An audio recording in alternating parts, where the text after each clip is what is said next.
옛날 평화롭고 아름다운 시골 마을 프렌즈빌에는 모험심 강한 소년 루벤이 살고 있었습니다. 루벤은 항상 신비로운 이야기와 전설을 들으며 자랐고 마을 주변의 언덕과 숲을 탐험하며 세상에 대해 배워나갔습니다. 그는 항상 새로운 것을 발견하고 더 넓은 세상을 보고 싶어 했습니다. 어느 날 루벤은 마을 광장에서 외딴 숲에 있는 신비한 호수에 관한 이야기를 듣게 되었습니다. 그 호수에는 깊은 비밀이 숨겨져 있으며 이를 발견한 자는 소원을 이룰 수 있는 마법의 힘을 얻게 된다는 전설이었습니다. 루벤은 이 이야기에 매료되어 친구인 엘라와 함께 모험을 떠나기로 결심했습니다.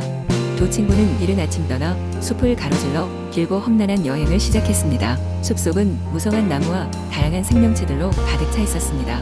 그들은 작은 동물들과 친구가 되고 길을 안내하는 새들의 노랫소리를 들으며 한층 더 깊은 숲속으로 들어갔습니다. 그 과정에서 그들은 서로를 도우며 용기와 협동심을 키워나갔습니다. 드디어 해가 저물면서 두 친구는 마침내 전설의 호수에 도착했습니다. 호수는 달빛에 반사되어 신비로운 빛을 발하고 있었고 주위에는 작고 빛나는 요정들이 춤추고 있었습니다. 루벤과 엘라는 감탄하며 호숫가에 앉아 조용히 소원을 빌었습니다. 루벤은 더 많은 모험과 경험을, 엘라는 그들이 서로에게 항상 중요한 존재이기를 바랐습니다. 소원을 빌자 호수는 더욱 강한 빛을 내기 시작했고 요정들은 웃음소리를 내며 루벤과 엘라를 위해 원을 그리면서 날아다녔습니다. 그 순간 그들은 신비로운 힘에 휩싸이며 마음속 깊이 꿈꾸던 소원을 이룰 수 있는 강력한 희망을 느꼈습니다. 다음 날 아침, 루벤과 엘라는 마을로 돌아왔습니다. 그들은 그들의 여행과 소원이 어떻게 현실로 나타날지 기대에 부풀었습니다. 얼마 지나지 않아 루벤의 지혜와 용기는 마을에서 큰 활약을 하게 되었고 그는 모험가로서 많은 이들에게 영감을 주는 이야기를 전달하는 사람이 되었습니다. 엘라 또한 자신의 꿈을 이루며 마을 사람들과의 관계를 더욱 깊게 만들어갔습니다. 그렇게 루벤과 엘라는 평생 동안 서로의 친구로 지내며 다양한 모험과 경험을 통해 둘만의 특별한 이야기를 만들어 나갔습니다. 그리고 그들의 이야기는 마을 사람들에게 전해져 차세대의 모험가들에게도 큰 영감을 주며 긴 시간 동안 기억될 전설로 남게 되었습니다. 두 번째, 이야기 옛날 옛적. 프랑스의 한 아름다운 마을에 조용히 자리 잡은 마법의 정원이 있었습니다. 이 정원은 외딴 숲 깊숙한 곳에 숨어 있어 평범한 사람들은 접근하기 힘들었습니다. 그러나 이곳에서 자라는 꽃들과 나무들은 특별한 힘을 지니고 있었고 그 비밀은 마을 사람들 사이에 전설처럼 전해 내려왔습니다. 정원의 주인은 마리안느라는 이름의 똑똑하고 젊은 여성이었습니다. 그녀는 부모님에게 정원을 물려받았고 그 후로 계속해서 정원을 가꾸며 살아가고 있었습니다. 마리안느는 정원의 마법을 보존하는 임무를 부여받았으며 이를 위해 매일 아침부터 늦은 저녁까지 정원을 돌고 왔습니다.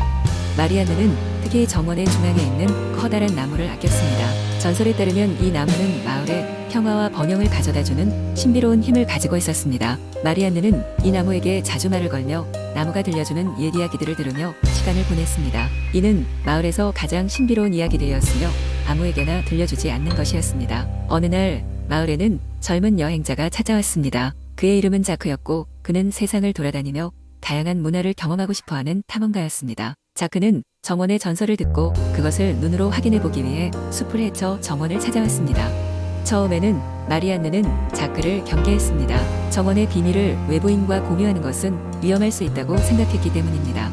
하지만 자크의 진지하고 호기심 어린 자세를 보고 마리안느는 조금씩 마음을 열게 되었습니다. 둘은 함께 정원을 돌며 정원의 식물과 동물들에 대해 이야기를 나누었습니다. 며칠이 지나자 두 사람은 깊은 우정을 쌓았고 마리안느는 자크에게 마법의 나무에 대한 전설을 들려주기로 마음먹었습니다. 자크는 이 특별한 기회를 감사하며 나무 밑에 앉아 마리안느의 이야기를 경청했습니다. 나무는 자음처럼 부드럽게 흔들리며 그들만의 조용한 노래를 부르는 것 같았습니다. 두 사람은 정원에서 보내는 시간이 지날수록 서로에 대한 마음을 키워갔습니다. 자크는 마리안느의 이야기를 기록하기 시작했고 마리안느는 자크에게 정원의 비밀을 하나씩 가르쳐 주었습니다. 이들 사이의 신뢰와 사랑은 마을 사람들 사이에서도 널리 알려지게 되었습니다. 자크는 떠날 날이 다가오자 아쉬움에 젖었습니다. 하지만 마리안느는 정원의 꽃씨를 그에게 선물로 주며 떠난 후에도 정원의 기운을 느낄 수 있도록 했습니다. 자크는 언제든 돌아와도 좋다는 마리안느의 약속을 마음에 새기고 다시 길을 떠났습니다.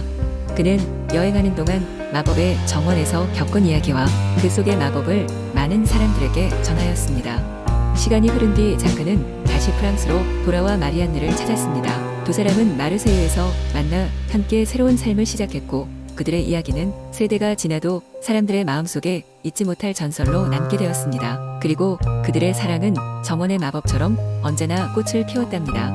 세 번째 이야기. 옛날 옛적 프랑스의 작은 마을 샹피니에는 루벤이라는 이름의 젊은 목소, 그의 부지런함과 따뜻한 마음씨로 모든 마을 주민들에게 사랑받고 있었습니다. 루벤은 모든 일을 정성껏 하고 언제나 타인을 도우려 노력했습니다. 그의 꿈은 훌륭한 장인이 되어 이웃 마을에도 그 이름이 알려지는 것이었습니다.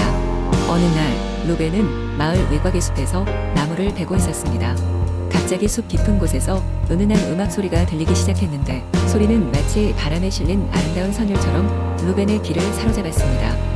호기심에 사로잡힌 루벤은 악기 소리를 따라 숲속 깊숙이 들어갔고 곧 하나의 숨겨진 공터에 도착했습니다. 그곳에는 반짝이는 물레가 있었고 주위에는 눈부신 꽃들이 만발해 있었습니다. 물레는 마치 스스로 시를 자아내듯 신비롭게 돌아가고 있었고 그 선율은 물레에서 흘러나오는 것처럼 보였습니다.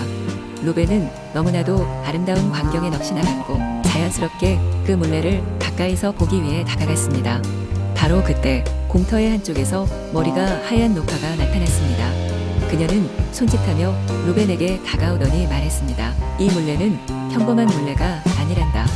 이 물레는 사용자의 마음의 진실됨을 알아보는 마법의 물레란다. 만약 내가 이 물레로 시를 자아낼 수 있다면 최고의 장인이 될 수 있을 것이야.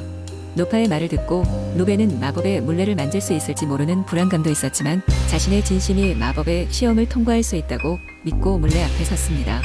그는 조심스럽게 물레를 돌리기 시작했고 곧 그의 손끝에 부드러운 실이 피어나는 것을 느꼈습니다. 물레는 루벤의 손길에 따라 우아하게 회전했고 그의 갈망과 진심은 실의 길이가 되어 피어났습니다. 노파는 미소를 지으며 고개를 끄덕였습니다. 너의 마음이 진실됨을 시험을 통과했구나. 이 물레는 이제 너의 것이란다. 그것을 가지고 가서 많은 이들을 위해 멋진 작품을 만들어주렴. 루벤은 마법의 물레를 가지고 마을로 돌아왔고 그의 작업은 마을 사람들뿐만 아니라 이웃 마을 사람들에게까지 큰 찬사를 받게 되었습니다. 그는 아름답고 정교한 가구와 장식품을 만들어 사람들 사이에 행복과 기쁨을 나누었으며 자연을 소중히 여기고 사람들을 돕는 경이로운 목수로서 명성을 얻었습니다. 세월이 흘러 루벤은 더 이상 젊은 목수가 아니게 되었지만 그는 여전히 매일 아침 마법의 물레 앞에서 하루를 시작했고 그가 만들어 낸 실에서 피어나는 작품들은 여전히 많은 이들에게 영감을 주었습니다. 그리고 그의 이야기와 물레의 위대한 전설은 대대로 전해져 내려왔습니다. 이는 좋은 의도와 진심이 마법보다 강력하다는 교훈으로 프랑스의 전설 속에 녹아들었습니다. 네 번째 이야기. 옛날 옛적 프랑스의 깊은 숲속에는 놀라운 마법의 샘이 숨겨져 있었다. 이 샘은 모든 병을 고치고 마음의 상처를 치유하는 신비한 힘이 있다고 전해졌다. 하지만 이 샘을 찾기 위해서는 복잡한 여정과 용기가 필요했다. 샘의 위치는 수많은 덫과 미로로 보호되어 있었고 오직 진정한 마음의 소유자만이 그것을 찾을 수 있다고 전해졌다. 프랑스의 한 작은 마을에는 아네스라는 이름의 순수하고 선량한 소녀가 살고 있었다. 그녀는 언제나 남을 돕고 자신보다는 타인의 행복을 먼저 생각하는 마음씨 고운 소녀였다. 어느 날 그녀의 마을에 무시무시한 병이 돌아 수많은 사람들이 아파했다.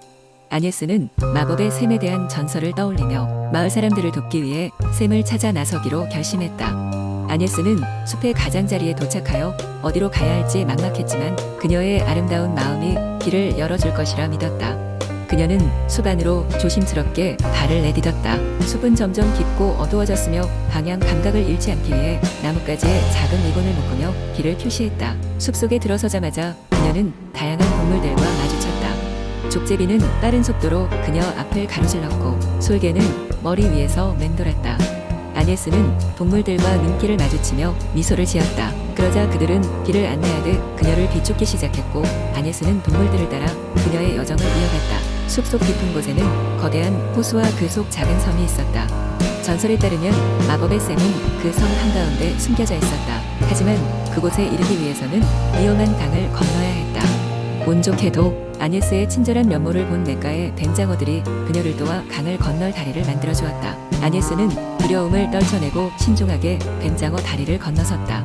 섬에 도착하자 섬은 조용히 그녀를 맞이했고 시내 가장자리에서 반짝이는 샘을 발견했다. 샘은 다양한 색으로 은은히 반사됐고 보는 이의 마음을 편안하게 만들었다. 아네스는 샘의 물을 조심스럽게 떠올려 주머니에 넣었다. 마을로 돌아가는 길은 왔던 길보다 더 힘들었다. 그녀는 흙과 나뭇잎으로 덮인 길을 걸어오며 여러 번 넘어지기도 했지만 절대 포기하지 않았다. 도착하자마자 그녀는 물을 마을 사람들에게 나누어 주었고 차례로 병은 사라져갔다. 마을 사람들은 아네스에게 깊은 감사를 표하며 그녀를 마을의 영웅으로 삼았다. 그녀는 그저 미소를 지으며 모든 일은 진정한 마음을 담아 해야 한다고 말했다. 이후로도 그 숲 속에는 마법의 샘이 있었고 누구든 진정한 마음을 가진 이라면 언제든 그 샘을 찾을 수 있음을 믿게 되었다.